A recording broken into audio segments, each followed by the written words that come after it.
Saudara, hari ini 22 Februari 2023. Dalam kalender gereja, hari ini adalah Rabu Abu.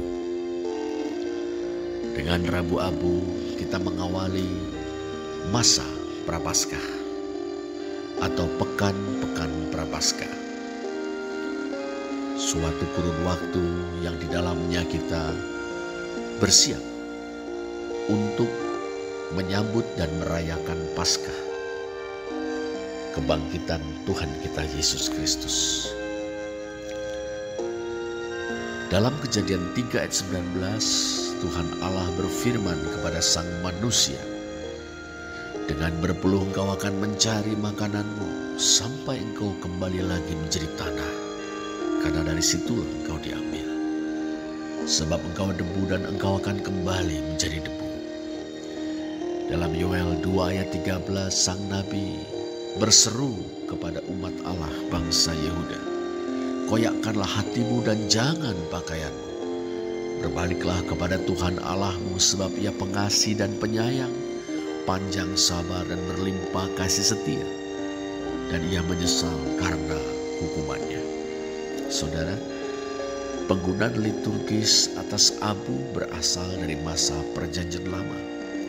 Abu atau debu melambangkan duka atau perkabungan, kefanaan, dan pertobatan. Dalam Ester 4 ayat 1, Mordekai, ayah angkat Ester, mengenakan kain kabung dan abu ketika mendengar keputusan Raja Ahasveros untuk membunuh semua orang Yahudi di seluruh wilayah kerajaan Persia. Dalam Ayub 42 ayat 6, Ayub mengungkapkan pertobatannya dengan kain kabung dan abu.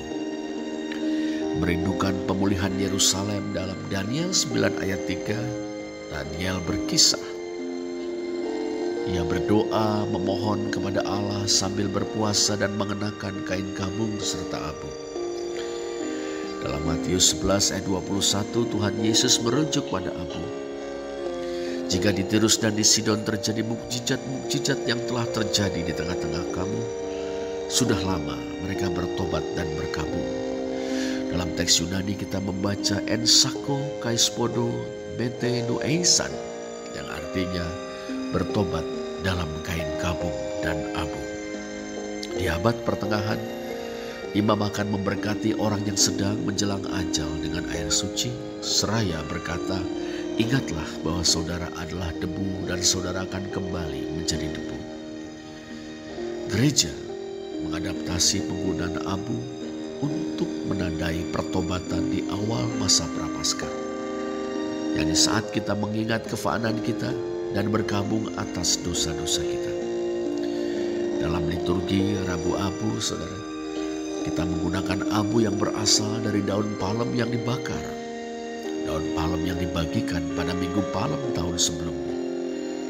Pendeta memberkati abu dan menorehkannya pada dahi umat, membuat tanda salib dan berkata, "Ingat, saudara adalah debu, saudara akan kembali menjadi debu."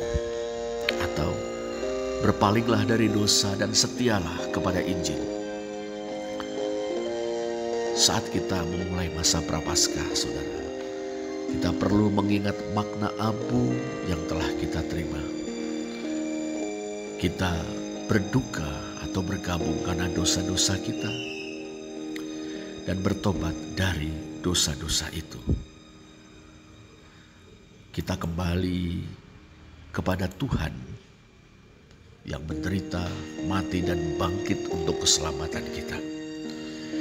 Kita memperbarui janji yang telah kita buat pada saat pembaptisan kita, yang melambangkan kematian kita terhadap hidup yang lama dan kebangkitan kita untuk hidup yang baru bersama Kristus. Akhirnya, menyadari bahwa kerajaan dunia ini akan berlalu, kita belajar untuk hidup dalam kerajaan Allah sekarang dan menantikan penggenapannya kelak saat Tuhan Yesus datang untuk kedua kalinya. Mari kita berdoa. Allah yang maha kuasa dan kekal, Engkau tidak mengabaikan ciptaanmu. Engkau bersedia mengampuni dosa semua orang yang bertobat. Dengan sungguh menyesali dosa-dosa kami, kami datang kepadamu untuk memohonkan pengampunan dan pengudusan. Basuh dan sucikan kami dalam darah Kristus ya Bapa. Perbarui pikiran dan hati kami oleh Roh-Mu yang kudus. Bimbinglah kami ke dalam kasih, kesetiaan dan ketaatan kepadamu. Dalam nama Yesus Kristus, Putra Tunggal-Mu, kami berdoa. Amin.